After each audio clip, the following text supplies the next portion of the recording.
I'm at Calabash Garden Tea Room and Gift Shop in Calabash, and with Kathy Cody. Thank you so much for coming back and talking tea with us today. I'm delighted that you're here. Thank you so much. Yeah, so you've been on the show a couple times before. Actually, you were one of the first guests on Brunswick Biz with Kat. I was. She came and learned about your business. But for our viewers that are new and haven't seen you before and haven't met with you, tell us about Calabash Garden Tea Room and how you got started. Well, the Calabash Garden Tea Room, we've been here for 8 years. August, it's going to be 9 years. It's hard to believe that time flies. And we are located in the Calabash Cottages down on Route 179 in Calabash. We are very honored to say that we are rated the #1 tea room in the state of North Carolina. And what we are most noted for is our ultimate tea, which is a traditional high tea. And we start you with all this wonderful food. And it starts you with a garden salad and a lovely 3-tier tray that's brought to the table. And it has a variety of lovely tea sandwiches. Our tier usually has a variety of about 5 different sandwiches per person. And fresh baked scones in the 2nd tier with lemon curd and mock Devonshire cream. And a variety of petite desserts on the top. Okay, so if somebody comes here to your shop, the first thing they see is the large selection of teas that you have behind us, right? That's right.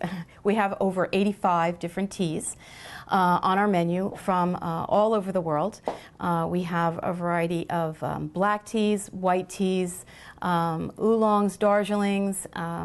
We have rooibos teas from South Africa, from the red bush tree, and there is something for everybody.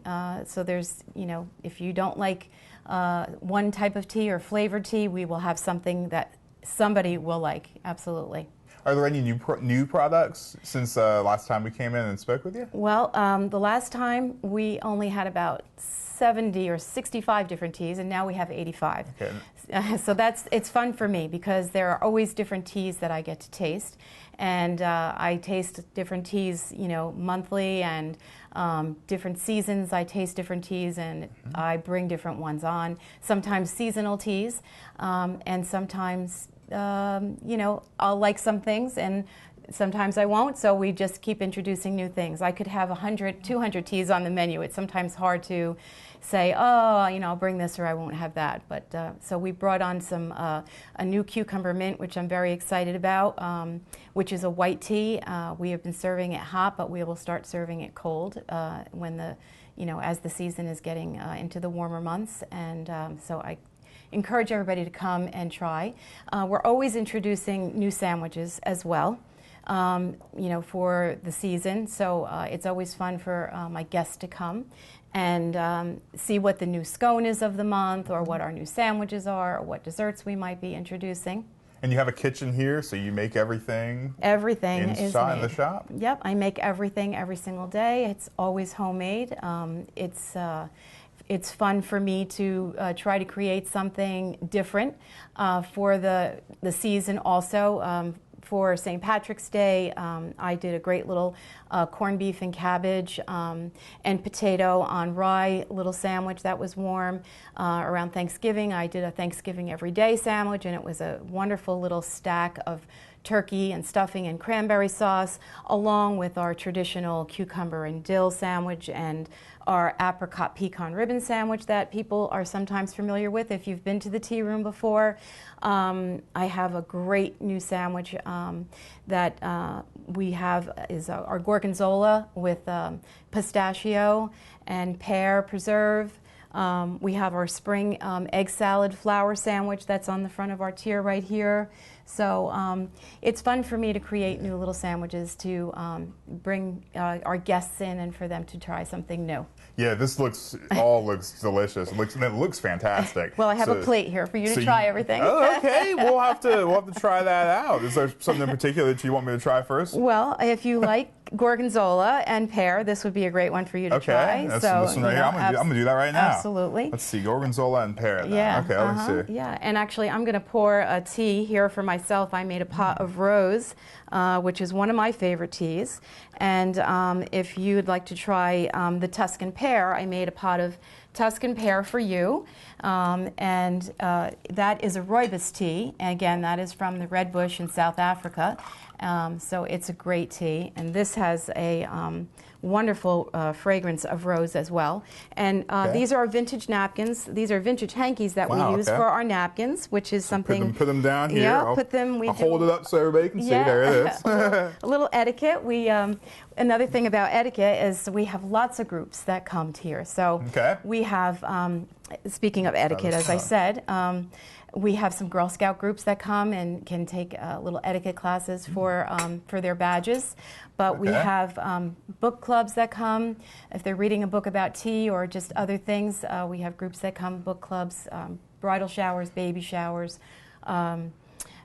We have a bookstore in North Myrtle that was reading a book, and they all came and made a reservation and came and did tea. You were telling me about that, that it was the book was centered around a tea room. Exactly. So it's the perfect setting for that. Yeah, absolutely. There were a few resorts that have put together, their concierge has called and made a reservation for a group of gals to come.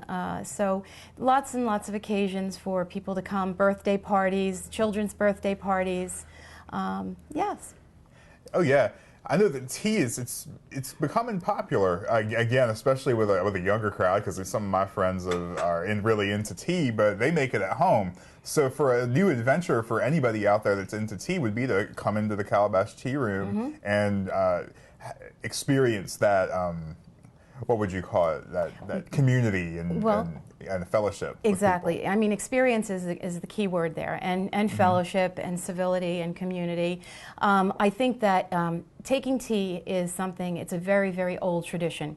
And I think that the younger generation is embracing that. And then the older generation is trying to experience that with their grandchildren and some of their nieces and nephews. And a lot of people are trying to share the manners and the grace that goes along with taking tea. So I think that when people walk through the door here, they kind of take a breath, and I don't know how to say it. It's just a magical thing that happens when people walk through the door. It's something that you have to come and experience for yourself. You really, really do. And it gives me chills, and it makes me emotional every time I talk about it, because it just is a magical little place here. And until you walk through the doors and you experience it yourself, it's the food, and that's important, but it's the experience and the time that you share with the person that you're here with. It is magical. Kathy, that's fantastic, and it's something that everybody should come and check out. So how can our viewers get in touch with you and find you here in Calabash? Well, we're located at 10152 Beach Drive on Route 179 in Calabash. Our phone number is 910-579-9500. You can find us on Facebook, and you can go to our website, calabashgardentearoom.com, and you can read our reviews on tmap.com, and we'd love for you to come down and make a memory and experience the Calabash Garden Tea Room. All right, Kathy, thank you so much for letting us come back and giving us an update on your business. It's been an absolute pleasure to have you here. Thank you. Thank you.